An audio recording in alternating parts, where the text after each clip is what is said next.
तो दोस्तों आज मैंने देखी है रकासा मूवी को नेटफ्लिक्स पर। ये मूवी हॉरर के साथ कॉमेडी का परफेक्ट मिक्स। चलो एक्सप्लेनेशन स्टार्ट करते हैं। अब कहानी शुरू होती है लगभग 2000 साल पहले एक गांव राघवराम में, जहां एक पुराने किले के अंदर एक भयानक ब्रह्म राक्षस को कैद करके रखा गया था। गांव वालों को हर 1000 साल में एक नर बलि देनी पड़ती थी, वरना वो राक्षस आजाद हो सकता था। ऐसी ही एक बलि 2000 साल पहले दी गई, फिर 1000 साल पहले, और सबसे रीसेंट बलि 500 साल पहले एक मासूम शिशु की दी गई थी। उस वक्त के राजा प्रताप रुद्र वर्मा को ये सब बिल्कुल गलत लगता है। वो डिसाइड करते हैं कि अब ये रिचुअल खत्म करना होगा।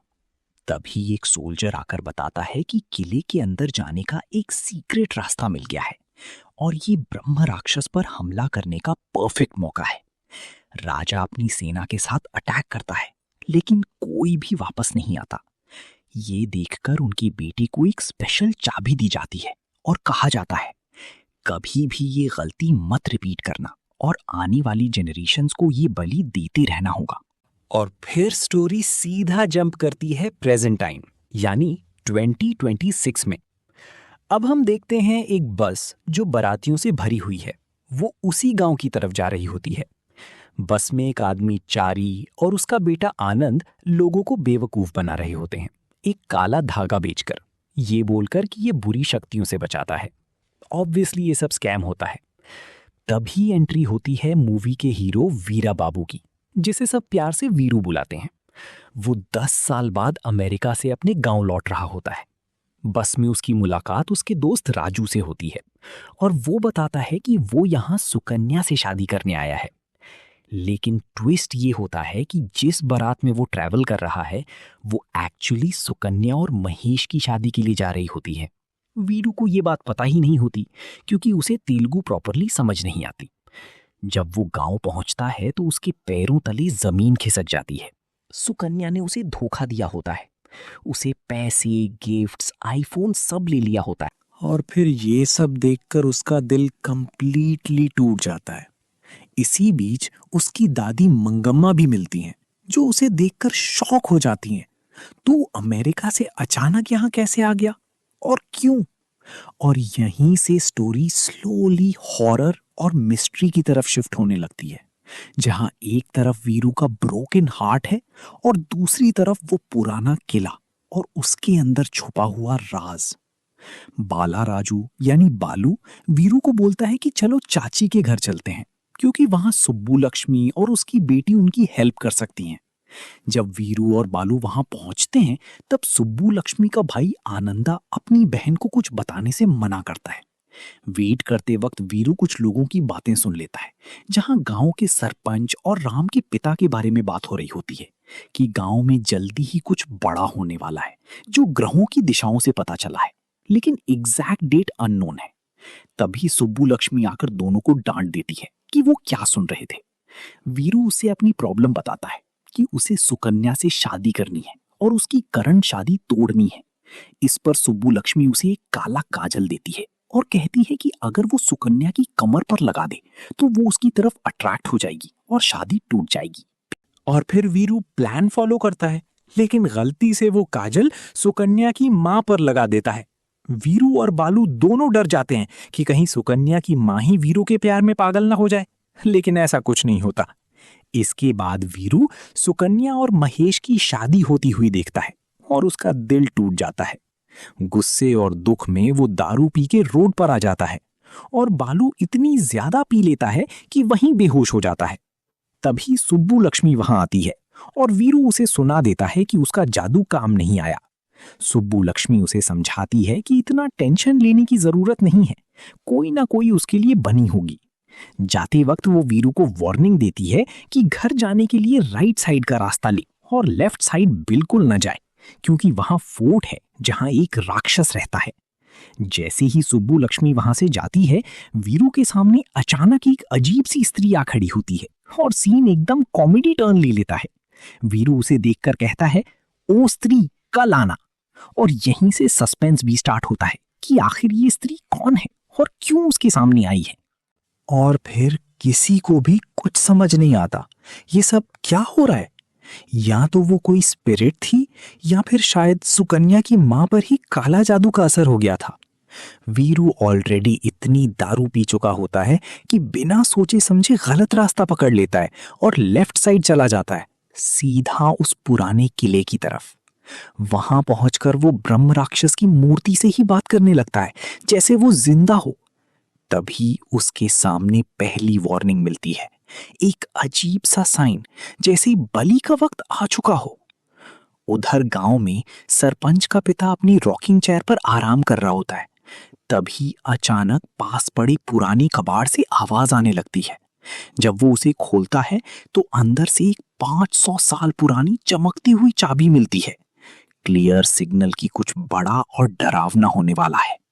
तभी उसे अपने दादाजी की आत्मा रॉकिंग चेयर पर बैठी हुई नजर आती है और उसे बचपन का एक फ्लैशबैक याद आता है जहां उसके दादाजी उसे वार्न करते हैं कि कभी भी उस किले के पास मत जाना।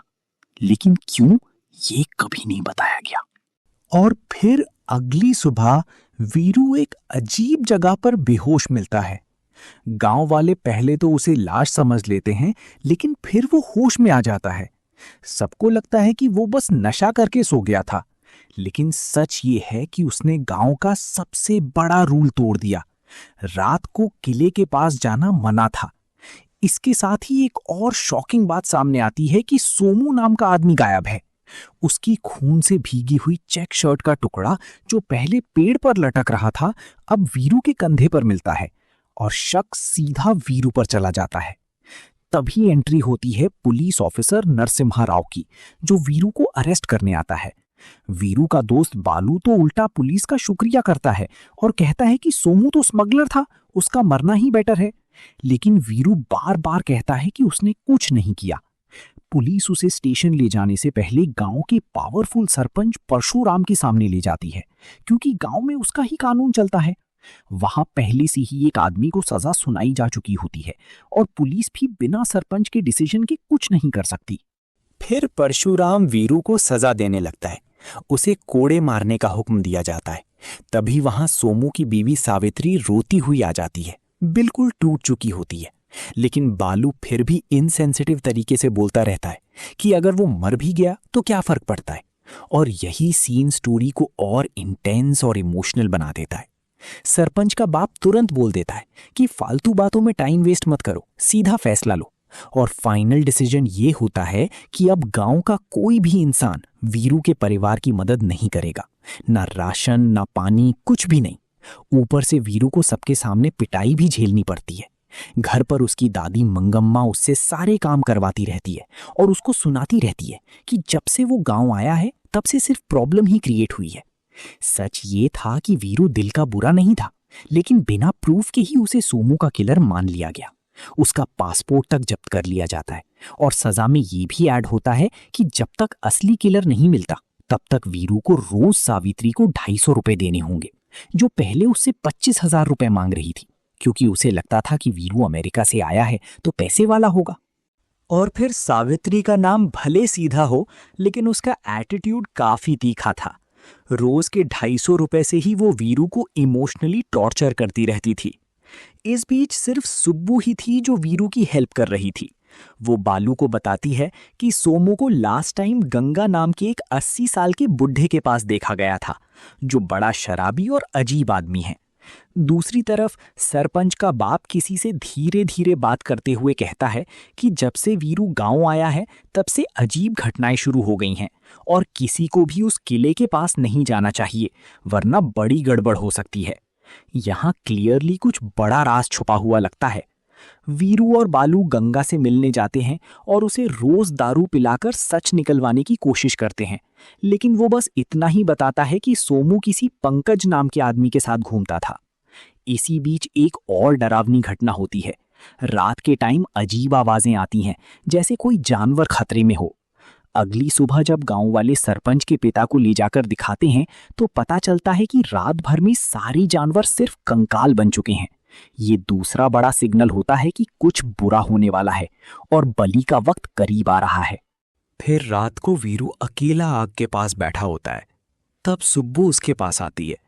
वहां एक इमोशनल मोमेंट होता है जहां पता चलता है कि स्कूल टाइम में सुब्बू उसके साथ ही बैठती थी, लेकिन फेल होने के बाद सुकन्या उसकी जगह आ गई। इनडायरेक्टली वो अपने प्यार का इजहार कर देती है, लेकिन वीरू उस बात को समझ नहीं पाता। बाद में बालू उसे समझाता है कि सुब्बू सच में उससे प्यार करती है। वीरू खुश हो जाता है और सोचता है कि अब उसकी लाइफ सुधर जाएगी। लेकिन उसी रात, बिल्कुल मूवी के स्टार्टिंग सीन की तरह, जमीन फटती है और एक बड़ा सा पत्थर जैसे नरक से बाहर निकलता है। और यहीं से कहानी एक बार फिर से हॉरर मोड में चली जाती है। जब उस बड़े पत्थर पर लिखी हुई फाइनल वार्निंग सब देखते हैं, अब बलि देनी होगी वरना गांव खत्म हो जाएगा, तो पूरा गांव हिल जाता है। तब एक पुराना स्क्रोल निकाला जाता है और उसमें लिखी हुई कहानी सबको दोबारा सुनाई जाती है। पता चलता है कि कई सदियों पहले गांव में एक भयंकर बीमारी फैल गई थी जिससे लोग मरने लगे थे। तब उस वक्त के राजा ने गांव को बचाने के लिए काली शक्ति यानी ब्रह्मा राक्षस से डील की थी।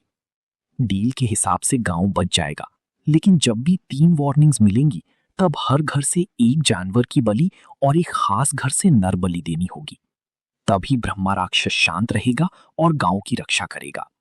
और फिर इस रिचुअल का सबसे डरावना पार्ट ये था कि जैसे ही वो टाइम आता है, गांव के चारों तरफ एक इनविजिबल घेरा बन जाता है।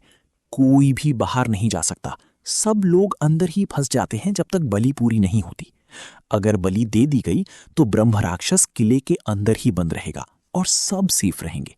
लेकिन अगर बलि नहीं दी गई तो वो आजाद हो जाएगा और पूरे गांव को खत्म कर देगा, बिल्कुल वैसे ही जैसे कभी वो महामारी कर सकती थी। ये सब सुन के लोग डर जाते हैं, कुछ लोग अपोज करने लगते हैं, लेकिन सरपंच परशुराम सबको चुप करा देता है। वो सीधा बोलता है कि ये कोई डिस्कशन का मैटर नहीं है, ये करना ही पड़ेगा। उसके लिए ये एक परंपरा है, एक मजबूरी है। लेकिन जब वीरू को ये सब पता चलता है तो उसे सबसे ज्यादा गुस्सा इस बात पर आता है कि अगर रात को किले के पास जाना मना है तो फिर परशुराम और बाकी लोग खुद वहां क्यों जा रहे हैं। यहीं से वीरू के डाउट्स और स्ट्रांग हो जाते हैं। उसे लगता है कि सिर्फ अंधविश्वास नहीं, बल्कि इसके पीछे कोई बड़ा राज छुपा हुआ है। फिर वीरू सीधा वहां जाकर इंसाफ मांगता है, लेकिन उसकी बात कोई सीरियसली लेता ही नहीं। तभी परशुराम उस मिस्टीरियस चाबी को ब्रह्म राक्षस की मूर्ति के माथे पर बिना किसी विजिबल होल के लगा देता है। और हैरानी की बात यह होती है कि चाबी अंदर चली जाती है। जैसे ही ऐसा होता है, जमीन के नीचे से एक छोटा सा चेंबर खुल जाता है जिसमें एक पुराना बॉक्स होता है। अंदर स्क्रोल्स, गांव वालों की जानकारी और कई पुराने राज लिखे होते हैं। वीरू जब बालिका नाम सुनता है तो और ज्यादा सीरियस हो जाता है। उसे क्लियर लगने लगता है कि गांव में कुछ बहुत ही अजीब और डेंजरस चल रहा है। फिर चारी सबके सामने एक सीक्रेट रिचुअल स्टार्ट करवाता है। एक पिलर खड़ा किया जाता है जिसके थ्रू डिसाइड होगा कि कौन बलि चढ़ेगा। उस पिलर पर एक माला लटकी होती है, लाल धागे और कुछ अजीब चीजों के साथ। चारी बताता है कि 500 साल पहले एक बच्चे को इस ब्रह्म राक्षस ने खा लिया था और तब से ये रिचुअल चलता आ रहा है। गांव वाले डिसाइड करते हैं कि जिसकी शादी नहीं हुई, जिसकी कोई जिम्मेदारी नहीं है, उसे बलि के लिए चुना जाएगा। साथ ही एक और ऑप्शन दिया जाता है। 3 हिस्सों के लोग आगे आकर एक दिया अपने हाथ से बुझाकर खुद को बलि के लिए चूज कर सकते हैं, लेकिन ऑब्वियसली कोई आगे नहीं आता। और फिर आखिर में वो लोग जबरदस्ती गंगा को चुन लेते हैं, वही 80 साल का नशेड़ी बूढ़ा। ये सुनते ही वीरू का गुस्सा फट पड़ता है और वो गंगा को बचाने का प्लान बनाता है। लेकिन तभी परशुराम अपने लोगों के साथ वहां आ जाता है और गंगा को ले जाया जाता है। बेचारा गंगा तो इतना नशे में होता है कि उसे लगता है उसकी शादी पंकजम से हो रही है। वीरू ये सब देखकर और फ्रस्ट्रेट हो जाता है और सुब्बू पर भी गुस्सा करता है कि वो नई जनरेशन की होके भी इस सब के अगेंस्ट खड़ी नहीं हो रही। लेकिन यहीं से एक ट्विस्ट आता है। सुब्बू के फ्लैशबैक में पता चलता है कि उसके पिता चारी और सरपंच का बाप एक सीक्रेट पार्ट डिस्कस कर रहे थे कि किले के अंदर जाने का एक और हिडन रास्ता भी है जिसके बारे में किसी को नहीं पता चलना चाहिए। ये सुनते ही सुब्बू कुछ प्लान करने लगती है और सीधा सरपंच के घर पहुंच जाती है ताकि वो उस हिडन रूट के बारे में क्लूज या इंस्ट्रक्शंस ढूंढ सके। यहीं से स्टोरी एक नए सस्पेंस मोड में एंटर हो जाती है। गंगा तो खुशी खुशी शादी समझ के जा रहा होता है, लेकिन वीरू स्मार्टली उसे नचाने लगता है ताकि मौका मिलते ही उसे वहां से भगा सके। पर सीन उल्टा पड़ जाता है। गंगा नाचते नाचते ही गिर जाता है और वहीं उसकी डेथ हो जाती है। ये सब देखकर सब शॉक हो जाते हैं, लेकिन परशुराम ऑलरेडी प्रिपेयर था। उसे पहले से अंदाजा था कि वीरू कुछ ना कुछ गड़बड़ करेगा, इसलिए तुरंत दूसरा नाम अनाउंस कर दिया जाता है, बालू का। और फिर ये सुनते ही वीरू का गुस्सा कंट्रोल से बाहर हो जाता है। वो सबके सामने चैलेंज करता है कि किले के अंदर कुछ भी नहीं है, और प्रूव करने के जोश में वो खुद ही आगे बढ़कर उस लैंप की आग अपने हाथ से बुझा देता है, मतलब खुद को बलि के लिए मार्क कर देता है। उस मोमेंट पे वो हीरो बनने की कोशिश करता है, लेकिन जैसे ही किले के अंदर से ब्रह्म राक्षस की डरावनी आवाज गूंजती है, उसका सारा कॉन्फिडेंस हिल जाता है। अब गेम उसके हाथ से निकल चुका होता है। रिचुअल के हिसाब से अब उसे ही बलि के लिए भेजना पड़ता है। सुब्बू बस दूर खड़ी ये सब देखती रह जाती है। वो उसकी हेल्प करने आई थी, लेकिन अब सब उल्टा हो चुका था। ना वो वीरू से प्रॉपरली बात कर पाती है, ना ही कुछ कर पाती है। बालू भी हेल्पलेस फील करता है। वीरू को किले के अंदर भेज दिया जाता है, जहां एंटर करते ही उसे डेंजरस ट्रैप्स मिलते हैं। ऐसा लगता है जैसे कोई किसी चीज के पास पहुंचने से रोक रहा हो। वो किसी तरह उन सब ट्रैप से बचकर आगे बढ़ता है और फिर बाहर की तरफ निकलने की कोशिश करता है। तभी उसे महसूस होता है कि कोई उसका पीछा कर रहा है। टेंशन पीक पर होती है, लेकिन जब वो मुड़कर देखता है तो शॉक लगता है। वो कोई और नहीं बल्कि सोमू होता है। हाँ, वही सोमू जिसे सब मरा हुआ समझ रहे थे। मतलब सच कुछ और ही था। सोमू जिंदा था और किले के अंदर छुपा हुआ था। और फिर सोमू अपनी सफाई देता है कि वो एक इंपोर्ट एक्सपोर्ट का काम करता है, चंदन की लकड़ी बाहर भेजता है। लेकिन वीरू तुरंत नोटिस कर लेता है उसकी फटी हुई शर्ट का टुकड़ा जो उसके कंधे पर मिला था। अब वीरू को समझ आ जाता है कि सोमू सच में एक स्मगलर है और ये सब उसके इल्लीगल काम का हिस्सा है।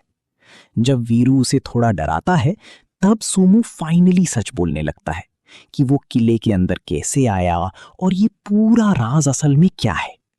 यहीं से स्टोरी का बिगेस्ट ट्विस्ट ओपन होने वाला होता है। सोमू फाइनली सच बोल देता है। ये पूरा प्लान एक्चुअली उसकी बीवी सावित्री का था।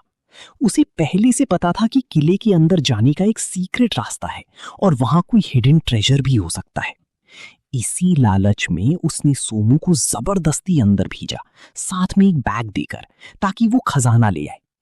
ऊपर से गांव वालों को बेवकूफ बनाने के लिए राक्षस की कहानी का भी फायदा उठाया जा रहा था और वीरू से पैसे भी निकाले जा रहे थे। सोमू बताता है कि जब वो किले की तरफ जा रहा था, तब उसकी शर्ट एक लकड़ी की ब्रांच में अटक गई थी और उस पर खून लग गया। शायद वही टुकड़ा बाद में वीरू के कंधे पर आया होगा।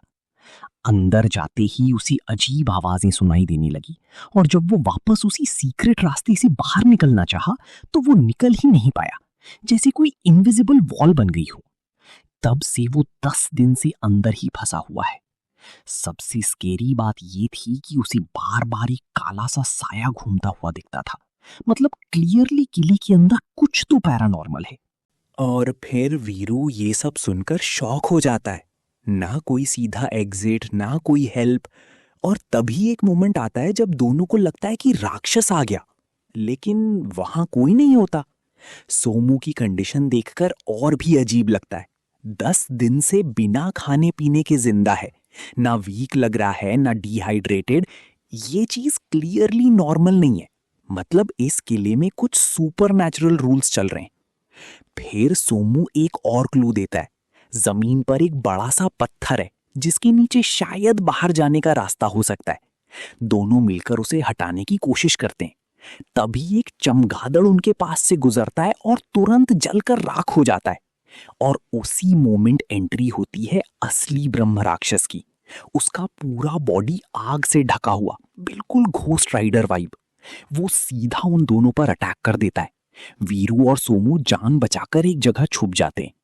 अब जो तुमने क्वेश्चन रेज किया, अगर उसे बलि चाहिए थी तो उसने उन्हें तुरंत खा क्यों नहीं लिया? ये एक्चुअली स्टोरी का इंपॉर्टेंट हिंट है। हो सकता है कि ब्रह्म राक्षस डायरेक्टली किसी को मार नहीं सकता जब तक रिचुअल कंप्लीट ना हो, या फिर उसे सिर्फ प्रॉपर बलि चाहिए होती है जो गांव वाले ऑफिशियली देते हैं। दूसरा पॉसिबिलिटी ये है कि वो उन्हें डरा रहा है, टेस्ट कर रहा है या किसी स्पेसिफिक वक्त का वेट कर रहा है। मतलब सिंपल मॉन्स्टर नहीं है, इसके पीछे रूल्स और लॉजिक है जो आगे स्टोरी में रिवील होने वाला है। और फिर उधर चारी अपनी बेटी सुब्बू को रूम में लॉक कर देता है ताकि वो किले तक ना पहुंच सके, क्योंकि वो वीरू को बचाना चाहती है। आनंद को गार्ड बनाकर बिठा दिया जाता है कि वो सुब्बू को बाहर ना जाने दे।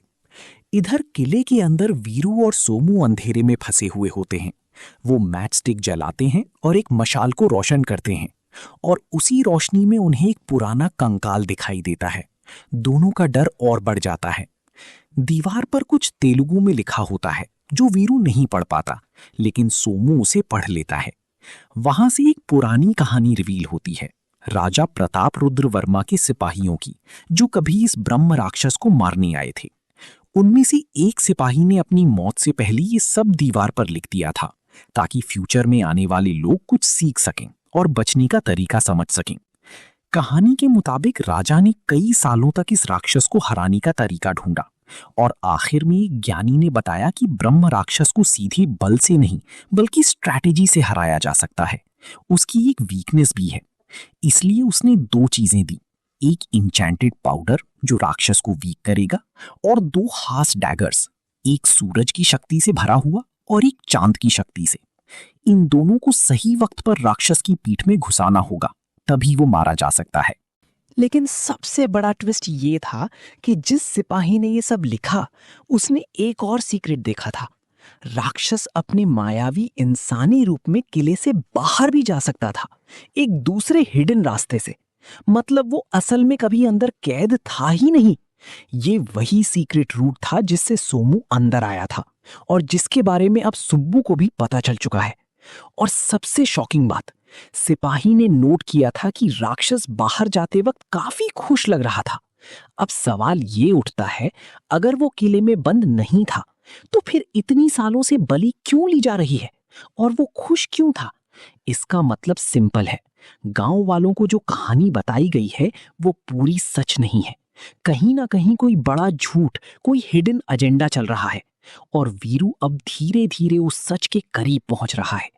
फ्लैशबैक में पता चलता है कि जब सिपाही ने सच राजा को बताया तो राजा प्रताप रुद्र वर्मा अपनी सेना के साथ किले के अंदर घुस गया था। वहां उसने हिम्मत दिखाते हुए ब्रह्मा राक्षस पर सूरज वाला डैगर यूज किया और उसे थोड़ा डैमेज भी हुआ। लेकिन जैसे ही वो दूसरा यानी चांद वाला डैगर यूज करने जा रहा था, राक्षस अपने असली और ज्यादा पावरफुल रूप में आ गया और राजा को वहीं मार दिया। उस झड़प में चांद वाला डैगर एक हिडन चेंबर के अंदर गिर गया, और फिर सिपाही किसी तरह बचकर भागा और उस जगह तक पहुंचा जहां अब वीरू और सोमू खड़े थे। मरने से पहले उसने दीवार पर सब कुछ लिख दिया कि राक्षस को सिर्फ तभी मारा जा सकता है जब दोनों डैगर्स एक साथ यूज हों, और जो चेंबर है जहां दूसरा डैगर पड़ा है उसका रास्ता तभी खुलेगा जब दोनों साइड के लीवर्स एक साथ खींचे जाएंगे। क्योंकि सिपाही अकेला था, वो ये नहीं कर पाया, इसीलिए उसने एक मैप बनाकर उस चेंबर की लोकेशन अपने पेंडेंट में छुपा दी ताकि फ्यूचर में कोई आए तो वो राक्षस को खत्म कर सके। और फिर वहीं उसकी डेथ हो गई। जो कंकाल वीरू ने देखा वो उसी सिपाही का था। अब वीरू पहले तो बिलीव नहीं करता, लेकिन सोमू से याद दिलाता है कि जो राक्षस उन्होंने खुद देखा है वो इस कहानी को सच प्रूव करता है। मतलब ये कोई मिथ नहीं बल्कि रियल डेंजर है। दोनों समझ जाते हैं कि यहां रुकना मतलब मौत को इनवाइट करना, इसीलिए वो वहां से निकल जाते हैं। दूसरी तरफ सुब्बू का भाई फाइनली उसे रूम से आजाद कर देता है और अपने ही पिता को बंद कर देता है, क्योंकि वो वीरू को अपना जीजा मान चुका होता है। सुब्बू तुरंत किले की तरफ भागती है जहां बालू ऑलरेडी प्रेजेंट होता है। अंदर जाने की हिम्मत नहीं हो रही होती, लेकिन दोस्त के लिए रुका हुआ है। जैसे ही सुब्बू आती है दोनों मिलकर किले के अंदर एंटर कर जाते हैं। फिर अंदर वीरू और सोमू आगे बढ़ चुके होते हैं। सोमू 10 दिन से अंदर फंसा हुआ था, इसलिए उसकी मेंटल कंडीशन बिगड़ चुकी होती है। वो अपनी इमेजिनरी गर्लफ्रेंड से बात कर रहा होता है। वीरू उस पेंडेंट को तोड़ने की कोशिश करता है जिसमें मैप है, लेकिन वो नहीं टूटता। तभी एक अजीब सी आवाज आती है और दोनों डर के मारे वहां से भागते हैं। इसी बीच सुब्बू और बालू भी अंदर आते हैं, लेकिन वो लोग अलग अलग हो जाते हैं। एक जगह वीरू रुकता है और इमोशनल होकर सुब्बू के बारे में बात करता है, अपनी फीलिंग्स शेयर करता है। तभी उसके सामने सुब्बू आ जाती है। दोनों एक दूसरे का हाथ पकड़कर प्यार का इजहार कर देते हैं। लेकिन यहीं पर सबसे बड़ा ट्विस्ट आता है। पीछे से असली सुब्बू और सोमू वहां पहुंच जाते हैं। मतलब जो वीरू के सामने थी वो सुब्बू थी ही नहीं, बल्कि कोई और चीज थी। शायद वही आत्मा जिसे सोमू पहले दिन से महसूस कर रहा था। ये एंटिटी वीरू को कंफ्यूज कर रही थी, उसे इमोशनली मैनिपुलेट कर रही थी। अब क्लियर हो जाता है कि किले के अंदर सिर्फ ब्रह्म राक्षस ही नहीं, बल्कि और भी पैरानॉर्मल फोर्सेस एक्टिव हैं, और वीरू अब उनके बीच फंस चुका है। वीरू पर अटैक करने वाली आत्मा एक पावरफुल एंटिटी थी जो सेक्रेड बाउंड्री यानी पवित्र रस्सी क्रॉस नहीं कर सकती थी। इससे क्लियर होता है कि किले में सिर्फ डेंजर नहीं, बल्कि प्रोटेक्शन के सिस्टम्स भी पहले से मौजूद है। वीरू का गांव से 10 साल पुराना कनेक्शन और उसका कॉन्फिडेंस हिंट देता है कि उसका पास्ट इस कर्स से जुड़ा है और शायद वो कोई चोजन इंसान है। ब्रह्म राक्षस का अब तक सीधा अटैक ना करना भी इसी बात का सिग्नल है कि वो किसी खास व्यक्ति का वेट कर रहा है, जो हो सकता है वीरू ही हो। स्टोरी यहां इमोशनल ट्विस्ट लेती है जब वीरू और उसके दोस्त पुराने किले के डेंजरस ट्रैप्स क्रॉस करके एक सीक्रेट रास्ता खोलते हैं। उन्हें इंचैंटेड पाउडर, चंद्रवाला डैगर और पायल मिलती है जो ब्रह्म राक्षस से कनेक्टेड होती हैं। फाइट के दौरान सुब्बू की पायल की आवाज सुनते ही ब्रह्म राक्षस शांत हो जाता है, जिससे पता चलता है कि उसके अंदर अभी भी इंसानी इमोशंस बचे हैं। फ्लैशबैक रिवील करता है कि 500 साल पहले ब्रह्म राक्षस ने एक बलि के लिए लाई गई बच्ची को मारने के बजाय अपनी बेटी की तरह पाला था। इसी वजह से कहानी सिर्फ हॉरर नहीं, बल्कि एक ट्रैजिक और इमोशनल फादर डॉटर बॉन्ड की स्टोरी बन जाती है। यहाँ स्टोरी का मेन इमोशन और मॉरल क्लियर हो जाता है। ब्रह्म राक्षस ने बलि लेना इसलिए छोड़ दिया था क्योंकि उसने एक बार इंसानी प्यार फील कर लिया था। एक छोटी बच्ची की मासूमियत ने उसके अंदर का राक्षस तोड़ दिया और एक बाप जगा दिया जिसने उसे अपनी बेटी की तरह पाला। ट्रेजेडी तब होती है जब राजा की सेना के अटैक में गलती से उस बच्ची की मौत हो जाती है। उसका छोटा स्केलेटन और पायल उसी का प्रूफ होते हैं। इस लॉस के बाद ब्रह्म राक्षस टूटकर बदले की आग में जलने लगता है और सब इंसानों को एक जैसा समझकर मारने लगता है। प्रेजेंट में वीरू जब उसे पायल देता है तो उसकी बेटी की याद वापस आ जाती है। ये मोमेंट उसके अंदर का प्यार और गिल्ट दोनों रिलीज करता है, जिससे उसे और उस बच्ची की आत्मा को मुक्ति मिल जाती है। मॉरल ये है कि नफरत और श्राप को सिर्फ प्यार और इंसानियत ही तोड़ सकते हैं। साथ ही एंडिंग हिंट करती है कि गांव का सरपंच और उसका परिवार इस पूरी बलि और अंधेरे रात से जुड़ा हुआ है। पोस्ट क्रेडिट सीन सबसे बड़ा क्लू देता है। सोमू बताता है कि पहली रात उसने कुछ अजीब आवाजें सुनी थी और हमें क्लोज्ड आयरन गेट या एंट्रेंस दिखाया जाता है। अब यहाँ 2 पॉसिबिलिटीज हैं। या तो वो वही सीक्रेट एग्जिट है जिसे गांव वालों ने जानबूझकर बंद कर दिया ताकि सच बाहर ना आए, या फिर वो एक और हिडन एंट्री है जहां से सरपंच और उसका बाप चुपके से जाते थे, शायद किसी और राज या रिचुअल के लिए। यानी स्टोरी टेक्निकली खत्म होती है, लेकिन एक मिस्ट्री छोड़ जाती है कि क्या सच में सब कुछ खत्म हो गया है या अभी भी उस किले के अंदर कुछ और छुपा हुआ है। शॉर्ट में समझो तो स्टोरी का एंड काफी मिस्टीरियस और इमोशनल दोनों है। किले के अंदर क्लियरली एक हिडन रास्ता था जिसे या तो गांव वालों ने छुपाया हुआ था या फिर वो किसी सीक्रेट का पार्ट था।